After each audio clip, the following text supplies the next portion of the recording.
श्री देवर्षि नारद जी कह रहे हैं निश्चिंत हो जाओ, चिंता मत करो। ये जो चिंता कर रहे हो योगक्षेम की, तो वो खुद कह रहे हो क्या चाहिए आपको, क्या चाहिए? जो चाहिए वो मेरे प्रभु हैं, मेरे प्रभु के पास है। सर्वदा सब समय में सब भावों से निश्चिंत हो करके एकमात्र भजन श्री हरि का करो। निश्चिंत हो करके एकमात्र प्रभु श्री हरि का भजन करो। दरिद्र मनुष्य को जैसे पारस मिल जाए तो फिर वो 150 ग्राम सोना की तरफ ताकेगा भी नहीं, क्योंकि पता है कि वो पहाड़ जैसे लोहे को भी एक क्षण में सोना बना देगा। उसके पास पारस मणि है, पहाड़ लगा हो लोहे का, छुआ दो एक क्षण में सोना बन जाएगा। पारस मणि मिल गई। अनंत ब्रह्मांडों को एक संकल्प से जिसने रचा वो मेरा प्रीतम श्री हरि है, वो श्री कृष्ण है। मुझे कृष्ण नाम मिल गया, मुझे कृष्ण चरण मिल गए, मुझे कृष्ण आश्रय मिल गया, मुझे कृष्ण प्रेमी जन मिल गए। ये है पारस मणि। अब ये संसार के भोग हमें नहीं चाहिए। आप पकड़िए तो प्रभु को। अगर आपको भोग भी चाहिए तो इतने दे देंगे कि आपको घृणा हो जाएगी, आपको वैराग्य हो जाएगा, एक भी आशा आपकी बचेगी नहीं। संपूर्ण आपकी आशाएं पूर्ण कर देंगे। ये पूर्ण समुद्र है सब कुछ के, ज्ञान वैराग्य भक्ति ऐश्वर्य वैभव भोग जो चाहिए सबके समुद्र है श्री कृष्ण। क्या चाहिए आपको? परम सुहृद, बहुत प्यार करने वाले, सबको प्यार करने वाले। आप उनसे विमुख हैं इसलिए आप नहीं अनुभव कर पा रहे, आपको भी प्यार कर रहे हैं। वो कह रहे सब मम प्रिय सब मम उपजाए ममई वांसो, तू मेरा, मैं तुझे प्यार करता हूं। फिर मैं जान क्यों नहीं पा रहा? क्योंकि मैं उधर पीठ किए हूं। सन्मुख हो जाऊं तो अभी पता चल जाए। पीछे हमें प्रभु प्यार कर रहे हैं, सामने हम माया के दृश्य को प्यार कर रहे हैं, उसे अपना मान रहे हैं। इसीलिए मेरा मन माया में लगने के कारण ये अनुभव नहीं कर पा रहा कि प्रभु हमें प्यार कर रहे हैं। और जब इधर आपका मन हो, जो ही सन्मुख होगे तो आप रो पड़ोगे कि इतना प्यार प्रभु हमें करते हैं। प्रभु से विमुख होने के कारण हम प्रभु का प्यार नहीं अनुभव कर पा रहे। यद्यपि विमुखता में भी प्रभु का हमारे ऊपर दुलार है, प्रभु तब भी प्यार कर रहे हैं। कौन ऐसा होगा जो ऐसे प्रभु को छोड़कर और सुख चाहे? एक क्षण के लिए भी हम किसी और का चिंतन करें, दुर्भाग्य है हमारा। क्या चाहिए, क्या चाहिए? जो चाहिए। इतने सुंदर हैं, इतने महिमामय हैं, इतने सामर्थ्यशाली है, इतने प्यार करने वाले हैं। हम इनको छोड़कर और किसी का भजन करें, और किसी का चिंतन करें, और किसी का आश्रय ले, गिड़गिड़ाएं कि बाबूजी साहब तुम्हें हमारे जीवन दाता हो, जबकि वो खुद गिड़गिड़ा रहा है, वो खुद भोगों में फंसा हुआ है, वो खुद हर समय चिंतित और भयभीत है। किसका आश्रय लोगे? केवल भजनीय है तो प्रभु श्री हरि भजनीय है। एकमात्र इनका आश्रय लो। निश्चिंत होकर के नारद जी कह रहे सर्वदा सर्वभावेन, समस्त भावों से जो भी भाव आप करना चाहते हो। तुम्हें वो माता च पिता, तुम्हें वो बंधुश्च सखा, तुम्हें विद्या द्रविणं, तुम्हें वो सर्वम मम देव देव। जो भाव, जैसे भाव, प्रभु तैयार हैं आपके हर भाव को स्वीकार करने के लिए। आज भी वही हर भाव स्वीकार किए हुए, आपको स्वीकार किए हुए। देख लो, जितने रूप हैं उन्हीं के हैं, वही बैठे हैं। हम समझ नहीं पा रहे उनसे विमुख होने के कारण। वही श्री कृष्ण अपने आप को विस्तार में किए हुए, जो जो हम भाव करते हैं वो हमारे सामने उसी रूप में आ जाते हैं। यदि हम इन रूपों का भाव मिटा दे तो असली रूप का दर्शन हो जाए।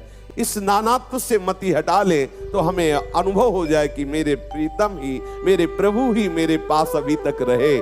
चाहे वो पुत्र रूप हो, पत्नी रूप हो, सब में वही है, वही बने हुए, संपूर्ण वही बने हुए हैं। पंचभूत भी वही है, इंद्रियां भी वही है, मन भी वही है, दृश्य भी वही है, दृष्टा भी वही है, उसकी क्रिया दर्शन भी वही है। जब ये बात समझ में आ गई तो आप मुक्त हो गए, जीवन मुक्त हो गए। एकमात्र आश्रय लो श्री कृष्ण का, श्री हरि का। प्रभु के दास बन जाओ, प्रभु का सतत चिंतन करने लगो। जिसके रखवारे श्री कृष्ण है उसे कोई नुकसान पहुंचा सके ऐसा सृष्टि में कोई दूसरा है नहीं, कोई ऐसा नहीं है। सच्ची मानिए, बहुत ऐसा आश्चर्य में विधान होगा कि आप आश्चर्य मान जाए, बच गए, बच गए। आपको कर्म गिराएगा, ऐसी जगह फंसाएगा और आप प्रभु के आश्रित ऐसे बचा देंगे, आप खुद कहोगे बच गए। बिल्कुल बचने की संभावना जहां नहीं है वहां भी वो बचा देगा, वहां वो आपको सुरक्षित रखेगा। कबूतर एक वृक्ष में बैठा हुआ था, ऊपर से बाज ने देखा कि कबूतर बैठा है, मड़राने लगा। कबूतर ने देखा कि ऊपर बाज है, नीचे सोचा कि उड़ते देखा एक शिकारी बिल्कुल ठीक तीर का निशाना कबूतर पर लगाए हुए था। अब विचार किया आप क्या करें, ऊपर उड़ते हैं तो बाज खाता है, नीचे की तरफ उतरते हैं तो वो शिकारी बाण बिल्कुल हमारे ऊपर संधान किए हुए है, क्या करें। श्री सूरदास जी ने एक पद में उसका वर्णन किया है। तत्काल उसको पूर्व जन्म के किसी संस्कार के वशीभूत याद आ गई हरि की, जैसे पूर्व जन्म के संस्कार से गजेंद्र को याद आ गई। उसने पुकारा, हरि अब आप ही मेरी रक्षा कर सकते हो, हे श्री कृष्ण आप मुझे बचा सकते हो, आप कृपा करो। तत्काल वहीं जहां बहेलिया खड़ा हुआ था निशाना लगाए, वहीं एक बिल था, उससे सांप निकला और बहेलिए को डसा। उसका जे ही डसा तो ऐसे तीर छूटा और वो सीधे बाज को लगा, बाज गिरा, बहेलिया मरा, बिल्कुल निर्विकार अच्छा आनंद पूर्वक बच गया वो कबूतर। कोई उसके शरीर में विकार नहीं आया कि बाण लग गया या बाज झपटा, एक भी घाव की, कुछ नहीं। देखो कैसी कृपालु, सर्प ने डसा बहेलिए को, उसका बाण का बैलेंस बिगड़ा और सीधे जाकर के बाज को लगा, बाज उधर मरा, बहेलिया इधर मरा और एक छोटा सा पक्षी कबूतर बिल्कुल निश्चिंत हो गया, निर्भय हो गया। सीम की चाप सके पोतासु, बड़ रखवार रमापति जासु। जहां बिल्कुल बचने का कोई विधान नहीं, निर्बल कबूतर क्या कर सकता था, ना बाज से लड़ सकता था, ना बहेलिए के बाण को सह सकता था। अति कोमल शरीर वाला कबूतर एक पंख भी नहीं हटने पाया, क्योंकि करुणा निधान प्रभु का स्मरण आ गया। हरि स्मृति सर्व विपद विमोक्षणम, भगवत स्मृति होती कौन सी विपद। यहां से पल्लू नहीं हटा सका द्रौपदी का दुशासन, यहां से वस्त्र ही बन गए, सरकार वस्त्र बन गए। 1000 वर्ष तक लड़ने की सामर्थ्य रखने वाला गजेंद्र बस मृत्यु को ही प्राप्त हो रहा था। जे ही पुकारा हरि को, एक क्षण नहीं लगा और ग्राह का खंडन करके और गजेंद्र को बचा लिया। सुदर्शन से ग्राह को उद्धार किया और गजेंद्र को प्रभु ने पकड़कर शूल बाहर कर लिया। बड़े कृपालु, बड़े करुणामय, सर्व सामर्थ्यशाली। हम कैसी भूल कर रहे हैं। हमारे ऊपर यदि कोई विपत्ति आती है, प्रभु के पुकारने पर वो हट नहीं रही है, तो निश्चित समझो उस विपत्ति में कोई ऐसा महान मंगल विधान छुपा हुआ है जो संपत्ति या अनुकूलता से नहीं बनने वाला था। विश्वास कर लीजिए, हम अविश्वास करते कि हमने भी तो पुकारा था लेकिन नहीं बचे, ऐसा हो गया। निश्चित उस होने का परिणाम देख लेना, ना होने से करोड़ गुना बढ़कर मिलेगा उसका परिणाम। दिखाई देगी घटना बड़ी दुखद है, लेकिन उसका परिणाम बहुत मंगल होगा, क्योंकि फोड़ा पक गया है। कैंसर ना बने इसलिए ऑपरेशन ही आवश्यक है, बैठ नहीं सकता। अब उसका ऑपरेशन होगा, तुम्हारी उस कामना का ऑपरेशन करके हरि निकाल देंगे। बिल्कुल तुम्हें अनुकूलता नहीं देंगे। वो आपको लगेगा अगर सुनते होते तो सुनते ना मेरी पुकार। वो पुकार सुन रहे हैं, सर्व समर्थ होते हुए, उनके यहां सब कुछ है, तुम्हें बिल्कुल नहीं देंगे। नहीं देंगे इसलिए नहीं देंगे कि वो तुम्हें गले लगाना चाहते हैं, तुम्हें फंसाना नहीं चाहते। अब तुम चाहे जितना चिल्लाओ, फंस गए हो हरि कृपा में। अब वो तुम्हें अपनी गोद में बैठा लेंगे ही बैठा लेंगे। अश्रद्धा मत करना, अविश्वास मत करना, सब कुछ छोड़ दो, अर्थात सबकी आशाएं छोड़ दो, सबका आश्रय छोड़ दो। एकमात्र आशा और आश्रय श्री कृष्ण का ले लो। प्रभु के सामने सब तिनके हैं, कोई भी हो सब तिनके हैं, तिनके। बिल्कुल समझ लो, ब्रह्मा से लेकर जितना जो कुछ है उनके सामने कुछ नहीं है।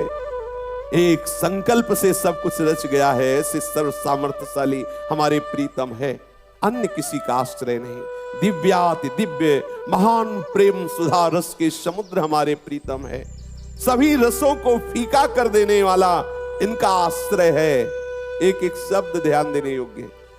प्रभु का आश्रय सभी रसों को फीका कर देने वाला है। आप ले तो लीजिए हृदय से उनका आश्रय, उनके नाम का आश्रय, चरणों का आश्रय। फिर आप देखिए, कोटि कोटि कंदर्प दर्प दलन करने वाले सौंदर्य समुद्र श्याम सुंदर के स्वरूप के सामने क्या कोई टिक सकता है? कोई ऐसा नहीं है कि इनके सौंदर्य को देख करके फिर कुछ और देखना चाहे। जब तक ये नेत्र गोचर नहीं हो रहे तभी तक हमारी ये दुर्दशा है, हम इधर उधर भाग रहे हैं। जब ये नेत्रों में समा जाएंगे फिर कुछ और दिखाई ही नहीं देगा। जित देखो तित श्याममयी है। प्रभु के सौंदर्य रूप रास के आगे सब कुछ नगण्य है। थोड़ा भजन करो, आपके अनुभव में आने लगेंगे। अभी आप जितना भजन करते हो देखो, भावनात्मक आपके सामने आ रहे हैं, वही आ रहे हैं। जितना आ रहे हैं ना वो आ रहे हैं, तभी वो आ रहे हैं। आपकी सामर्थ्य नहीं कि आप भावना या कल्पना थोड़ी भी कर सके। आपकी भावना में जो आ रहे हैं ना वो आ रहे हैं, पक्का आ रहे हैं, उतना ही आ रहे हैं। आप और भजन बढ़ाइए। जैसे जैसे धुआं हटता जाएगा पाप का, मलिनता का, कामना का, तो आप देखेंगे निर्मल सच्चिदानंद रूप आपके सामने प्रकाशित हो रहा है। पहले आपको चित्त का अर्पण करना होगा। जो हमारा चित्त विषयों का चिंतन करता रहता है, इस चिंतन को बदलना, सब प्रकार से प्रभु के भरोसे पर निर्भर होना होगा।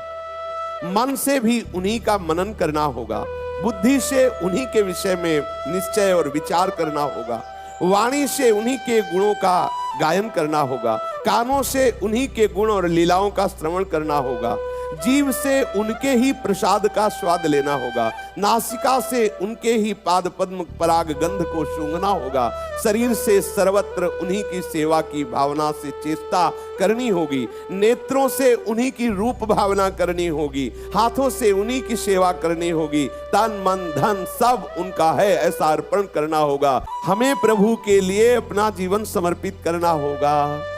ये जितनी चेष्टाएं वर्णन की गई ये हमें अपनी दिनचर्या में उतारनी होगी। जब तक तुम जगत के पदार्थों को, व्यक्तियों को अपना मानते रहोगे, उनमें ममत्व रखोगे, तब तक तुम कैसे निश्चिंत हो जाओगे? किस मन बुद्धि से प्रभु का आनंद लोगे?